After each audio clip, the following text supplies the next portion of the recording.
کے سوا کسی کی عبادت مت کرو، تقوی اختیار کرو اور صرف اللہ سے ڈرو۔ مسلمانوں کو کسی بھی مشکل میں صبر کا دامن نہیں چھوڑنا چاہیے۔ صبر والوں کے لیے اللہ تعالیٰ نے اجر عظیم کا وعدہ کیا ہے۔ مسجد نمرہ سے خطبہ حج۔ امام مسجد نبوی صلی اللہ علیہ وآلہ وسلم عبد الرحمن الحذیفی نے خطبے میں کہا کہ توحید پر عمل درآمد ایمان کا حصہ ہے اور نبی کریم صلی اللہ علیہ وآلہ وسلم اللہ کے آخری رسول ہیں۔ جن قوموں نے ظلم اور ناشکری کی ان سے نعمتیں چھین لی گئیں۔ ہمیشہ سچ بولیں اور غلط بیانی سے گریز کریں۔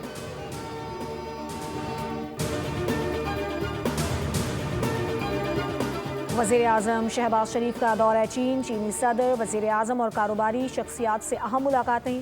چین کی ایران جنگ پر پاکستانی کوششوں کی تعریف، تعلقات کو نئی بلندیوں تک لے جانے کا اعلان۔ مشترکہ اعلامیے کے مطابق چینی صدر شی جن پنگ سے ملاقات میں اسٹریٹجک تعاون پر مبنی شراکت داری کو مزید فروغ دینے اور علاقائی اور عالمی امور پر اتفاق کیا گیا۔ وزیر اعظم چین کا 4 روزہ سرکاری دورہ مکمل کر کے وطن واپس پہنچ گئے۔ پاکستان کے ثالثی کردار کی عالمی سطح پر پذیرائی۔ امریکہ اور ایران کشیدگی کے دوران پاکستان دونوں فریقین میں قابل اعتماد ثالث کے طور پر سامنے آیا۔ علاقائی قوتوں کے برعکس پاکستان نے خاموش، منظم اور مؤثر سفارتکاری کا راستہ اپنایا۔ ترک میڈیا TRT کے مطابق فیلڈ مارشل سید عاصم منیر کی سفارتکاری خاموش روابط اور بیک چینل ڈپلومیسی پر مبنی ہے، جس کے ذریعے مشکل حالات میں بھی امریکہ اور ایران کے درمیان روابط برقرار رکھے گئے۔ پاکستان اور سعودی عرب کے دفاعی معاہدے نے پاکستان کی علاقائی ساکھ کو مزید مضبوط کیا اور مغربی سرحدوں پر دہشت گردی کے خلاف سخت موقف اپنایا گیا۔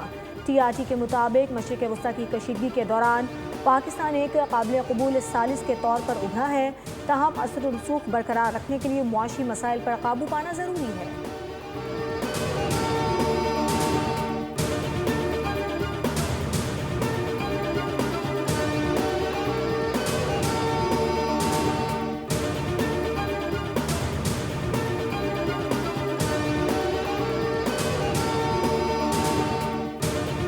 In terms of economic power is second to none.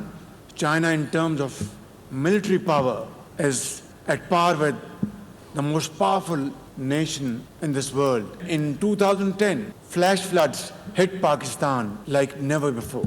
And Chinese government immediately came to Pakistan's support with their Chinese brothers and sisters, doctors and experts. چین دنیا کے لیے قابل تقلید ماڈل بن چکا۔ چین نے مثالی ترقی کی، معاشی طاقت کے لحاظ سے چین کا کوئی ثانی نہیں۔ وزیر اعظم شہباز شریف کا پاک چین سفارتی تعلقات کی 75ویں سالگرہ پر تقریب سے خطاب۔ کہا 2010 کے تباہ کن سیلاب میں چین نے پاکستان کی بھرپور مدد کی۔ خطے میں امن، ترقی، خوشحالی کے لیے چین کی کوششیں قابل تحسین ہیں۔ صدر شی جن پنگ تنازعات کے حل کے لیے مذاکرات پر یقین رکھتے ہیں۔ وزیر اعظم نے چینی کاروباری وفود سے بھی ملاقاتیں کی۔ چینی کمپنیز نے مختلف شعبوں میں سرمایہ کاری بڑھانے میں دلچسپی کا اظہار کیا۔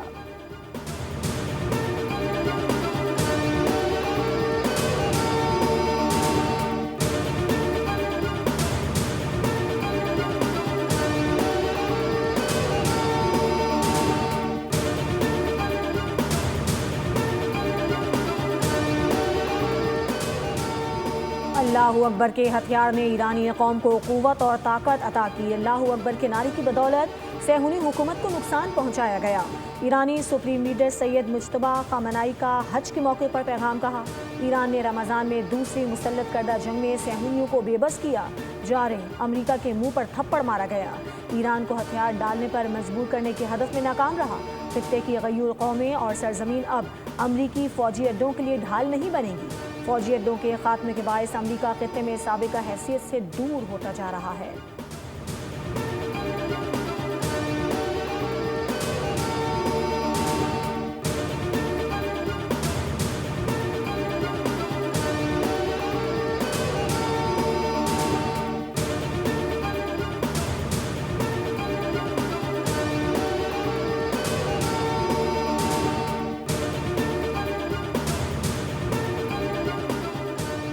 امن کی کوششوں کو جھٹکا، جنگ بندی کے خلاف ورزی، امریکی فوج کا جنوبی لبنان پر فضائی حملہ۔ ترجمان سینٹ کام نے تصدیق کر دی، کہا امریکی فورسز نے جنوبی ایران میں دفاع کے تحت حملے کیے۔ حملوں میں میزائل لانچ سائٹس، ایرانی کشتیاں نشانہ بنائی گئیں۔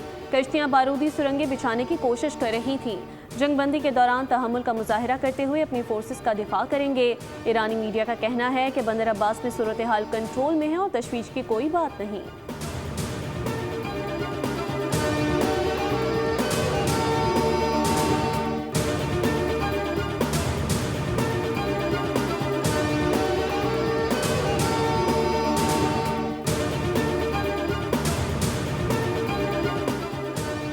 ایران پر تازہ حملوں کے بعد امریکی وزیر خارجہ مارکو روبیو نے رد عمل دیتے ہوئے کہا ہے کہ آبنۂ ہرمز کھلی رہنی چاہیے اور وہ کسی نہ کسی طریقے سے کھلی رہے گی۔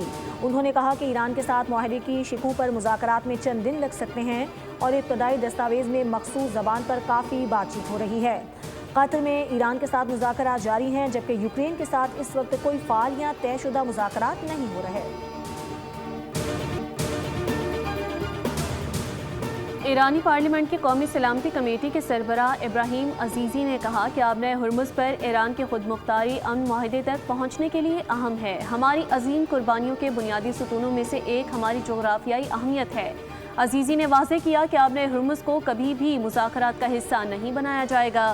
امریکی ناکہ بندی ختم ہوئی تو آمد و رفت ایران کے طے کردہ انتظامات کے تحت ہوگی۔ آبنۂ ہرمز سے آمد و رفت غیر فوجی اور غیر حریف ٹریفک کے لیے ہوگی اور یہ ہمارے علاقائی پانی اور جائز حقوق ہیں۔ یہ معاملہ ابتدائی مراحل میں اعتماد سازی کے اقدامات کے ذریعے ظاہر ہونا چاہیے۔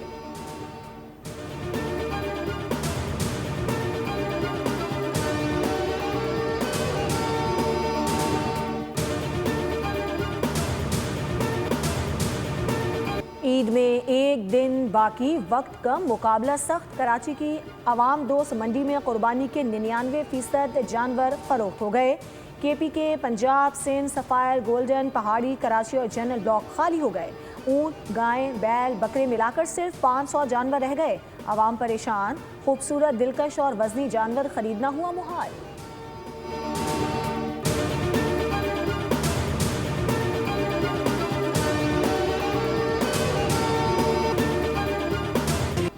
کراچی میں پانی کا بحران، عوام گرمی میں ہوئے ہلکان۔ عید پر کیسے کریں گے جانور قربان؟ پانی کی قلت سے ہیں شدید پریشان۔ متاثرہ علاقوں میں north Karachi, Nazimabad buffer zone, P I B colony, Liaquatabad, Gulshan, Korangi, Landhi, ابراہیم حیدری شامل ہیں۔ ایسے میں واٹر مافیا نے ٹینکر کی قیمت میں 200% اضافہ کر دیا۔ وزیر اعلیٰ سندھ کے نوٹس لینے کے باوجود کراچی میں پانی کا بحران ختم نہ ہو سکا۔